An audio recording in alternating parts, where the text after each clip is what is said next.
আসসালামু আলাইকুম, welcome back to my new video. আশা করি সকলে ভালো আছেন। আল্লাহর রহমতে আমি অনেক ভালো আছি।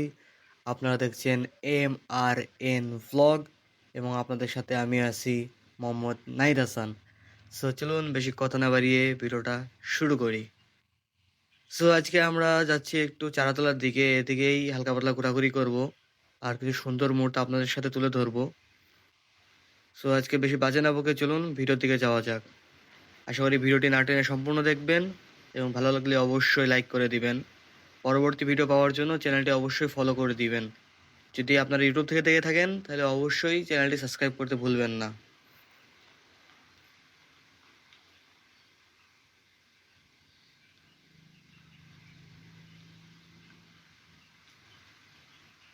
সো আপনাদের সাথে একটা কথা শেয়ার করি যে আমি গত ভিডিওতে আপনাদেরকে বলেছিলাম যে ফোরি বাইকটা কাদের জন্য বা মনোটন বাইকটা কাদের জন্য কেমন কি হবে, এই দুটার একটা ভিডিও বানাবো।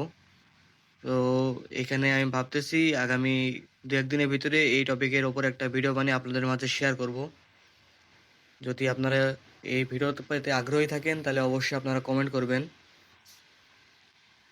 আর আপনারা যদি বলতে চান যে ফোরবি বাইকের রিভিউ অথবা ফোরবি বাইকের খারাপ দিক কি ভালো দিক কি, বা আমি নিজে যে কয়দিন ইউজ করেছি আমি কি কি খারাপ জিনিস ফেস করেছি বা কি কি সুবিধা পেয়েছি, এইসব আপনারা যদি জানতে চান তাহলে অবশ্যই কমেন্ট করবেন। তাহলে আমি নেক্সট ভিডিওতে আপনাদের এই টপিকগুলোর ওপরে একটা ভিডিও নিয়ে আসার চেষ্টা করব।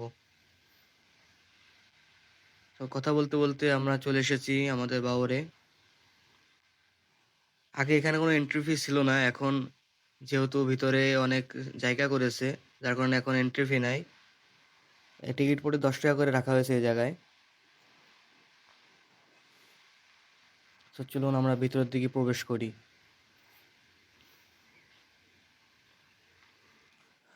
তো প্রথমে আপনারা ঢুকেই দেখবেন যে এখানে ছোট্ট একটা গলি আছে এবং আপনারা যখন সোজা হয়ে এগিয়ে যাবেন তখন দেখবেন যে এইখানে একটু টিন আছে বা ডাইন সাইডে কিছু বসার জায়গা আছে এবং সেলফি তোলার জায়গা আছে।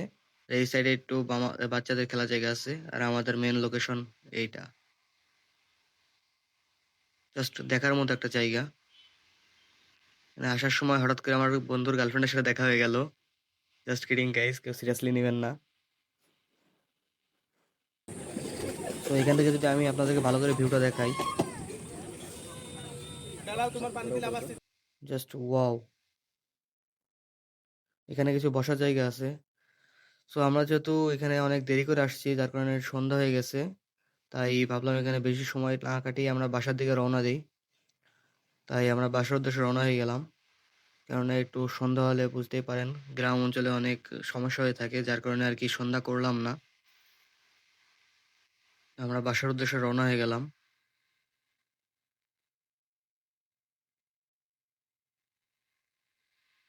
এবং আপনাদের বাসা যাদের ঝিনাইদহ জেলার ভিতরে যাদের বাসা আছে তারা অবশ্যই এই জায়গাটি চিনে থাকবেন, কেননা এটা অনেক পরিচিত একটা জায়গা। আগে এখানে কিচ্ছুই ছিল না, যেমন ধরেন এখানে বসার জায়গা বা বাচ্চাদের খেলনা যাই বলে না কেন এখানে কিছুই ছিল না। এখানে আপনার জাস্ট বারোটা ছিল এবং এই সাইডে পুরো ফাঁকা একটা জায়গা ছিল। এখন বর্তমানে এই জায়গায় মাটি ফেলায় আপনার এই বসার জায়গা বা বাচ্চাদের খেলাধুলার জায়গা যাই বলেন বা ফটোশুটে কয়েকটা জায়গা করা হয়েছে, যার কারণে এখন এন্ট্রি ফি নেওয়া হয়। আগে যেহেতু সম্পূর্ণ ফ্রি ছিল, ভিতরে কিছুই ছিল না। এখন ভিতরে যেহেতু কয়েকটা আইটেম করছে যার কারণে আপনার এন্ট্রি ফি নিচ্ছে প্রতি পিস 10 টাকা করে। আপনি যদি এখানে আসেন অবশ্যই আপনাকে টিকিট কিনে প্রবেশ করতে হবে, তাছাড়া আপনার এখানে প্রবেশ করার কোনো মাধ্যম নাই। তো এটা হলো বাওরের পরে এই রাস্তার সাইডের বাওরটা দেখা যায়। গাইস ভিডিওটা কোয়ালিটি বেশি একটা ভালো হয় নাই, কেননা যেহেতু সন্ধ্যা হয়ে গিয়েছিল যার কারণে একটু ব্রাইটনেসটা বাড়িয়ে তারপরে হালকা করে এডিট করা লেগেছে, যার কারণে মনে করেন আপনার গ্রাফিক্সটা তেমন একটা ভালো করতে পারি নাই যেহেতু অন্ধকার হয়ে গেছিল। সো ভুল ত্রুটি হলে আপনারা সবাই ক্ষমা সুন্দর দৃষ্টিতে দেখবেন যেন আমি ভবিষ্যতে ভালো কিছু করতে পারি। আপনারা আমাকে সাপোর্ট করবেন এবং ইনশাল্লাহ আমিও চেষ্টা করবো আপনাদের জন্য ভবিষ্যতে ভালো ভালো ভিডিও আনার বা আপনাদের মন জয় করে নেওয়ার আমি সম্পূর্ণ চেষ্টা করব। আশা করি আপনারা সবাই সকলে সাপোর্ট করবেন।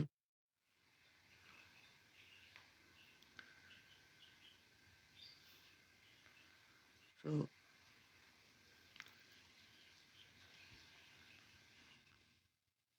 আর এটা মেইনলি আমাদের যে চারাতলা থেকে বিনোদপুরে যে রোডটা যায় এটা হলো সেই রোডটা। এখান থেকে ডিরেক্ট আপনার বিনোদপুর প্রাইমারি স্কুলের ওই জায়গায় যেয়ে আপনি উঠবেন একবারে। তারপর ওইখান থেকে একবারে সোজা লাইনে আপনি একবারে হলিগঞ্জ বাজারে প্রবেশ করবেন। অবশ্য আমার থেকে আপনারা ভালো চিনেন।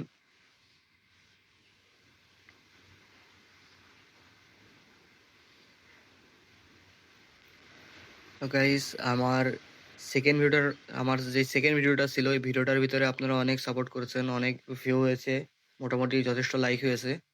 কিন্তু পরের ভিডিওতে আবার একটু ডাউন হয়ে গেছে। আশা করি আপনারা দ্বিতীয় ভিডিওর মতো ভালোবাসা সবকটা ভিডিওতে দেখাবেন। কারণ আপনারা যদি সব ভিডিওতে আমাকে ভালোবাসা দেখান তাহলে আমার নিজের প্রতি একটা কনফিডেন্স আসবে, যার কারণে আমি ভিডিওটা ভুল করতে করতে বা আস্তে আস্তে আমি শিখতে পারবো এবং আপনাদের জন্য সুন্দর সুন্দর ভিডিও আনতে পারবো। যেমন আপনার ক্যামেরার মানে ভিডিও গ্রাফিক্সের কথা বলেন এবং ভয়েসের কথা বলেন, আমি বেটার কোয়ালিটি করতে পারবো, নিজের উপর একটা কনফিডেন্স পাবো। তখন আমার যে এখন বর্তমানে যে সমস্যাটা হচ্ছে বা আমি যখন লো কনফিডেন্সের কথা বলতেছি তখন আমার এই লো কনফিডেন্সটা থাকবে না। তখন আমি আপনাদের সাথে খুব ভালোভাবে একটা ফ্রিলি ভাবে একটা ভিডিও আপলোড দিতে পারবো এবং আপনারা ওই ভিডিও দেখে অবশ্যই এনজয় করতে পারবেন। তাই আপনারা একটু আমাকে সাপোর্ট দেবেন। প্লাস একটু ভিডিওর মধ্যে আপনারা যদি ভালো লেগে থাকে অবশ্যই লাইক কমেন্ট করবেন। আর যদি একটু বেশি ভালো লাগে তাহলে আপনারা অবশ্যই শেয়ার করবেন। কেননা নতুন পর্যায়ে আপনাদের শেয়ার বা আপনাদের সাপোর্টের কারণে আমি, যদি আল্লাহ কপালে রাখেন তাহলে আমি উপরে উঠবো। আর যদি আপনারা সাপোর্ট না দেখান বা মহান আল্লাহ তাআলার যদি ইচ্ছা না থাকে তাহলে আমি চেয়েও কিন্তু উপরে উঠতে পারবো না। সো আশা করি আপনারা সবাই সাপোর্ট করবেন, পাশে থাকবেন। তো এখন আমরা বিনোদপুর ব্রিজে চলে এসেছি। এখন আমরা এখান থেকে একেবারে সোজা বাসার উদ্দেশ্যে রওনা দিব। আমরা কোথায় থামাথামের কোনো সিচুয়েশন নাই এই জায়গায়। আমরা একবারে সরাসরি বাসায় চলে যাব। এই যে রাস্তায় বের হলে এসব ডনদের সাথে দেখা হয়। আসলে আমার নসিবে শুধু এরকম, যখনই আমি ভিডিও করতে বের হই তখনই হয় কুকুর, না হলে আপনার কয়েকটা পাগল ছাগল সামনে চলে আসে। আমার কপালটাই এরকম। সো আজকের ভিডিওটা মোটামুটি ভালোই লং হয়ে গেছে। জানি বিরক্ত ফিল হতে পারে যেহেতু এখানে ক্যামেরা গ্রাফিক্সটা ভালো হয় নাই বা ভয়েস কোয়ালিটিটা ভালো হয় নাই। আশা করি পরবর্তী ভিডিওতে এইসব আমি বেটার কোয়ালিটি করার চেষ্টা করব। আপনারা সবাই সাপোর্ট করবেন।